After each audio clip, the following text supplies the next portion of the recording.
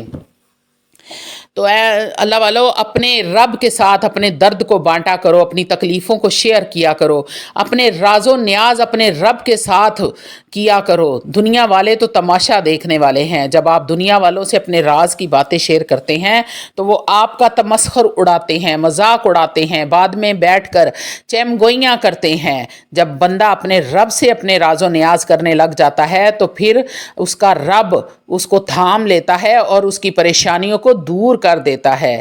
تو اللہ والو یہ ساری باتیں آپ سے کرنے کا مطلب صرف اتنا ہے کہ تہجد میں اٹھا کریں اور اپنے رب کو یاد کیا کریں، اپنے رب کے ساتھ اپنے درد کو بانٹا کریں، پھر دیکھیں آپ کی تکلیف کیسے کم ہوتی ہے۔ یقین کریں اتنا سکون ہوگا، آپ کی روح کو اتنا اطمینان سکون محسوس ہوگا کہ آپ اپنی تکلیف کو بھول جائیں گے۔ تو اللہ کرے کہ اللہ ہم سب کو تہجد کی توفیق عطا فرمائے۔ وآخر دعوانا الحمدللہ رب العالمین۔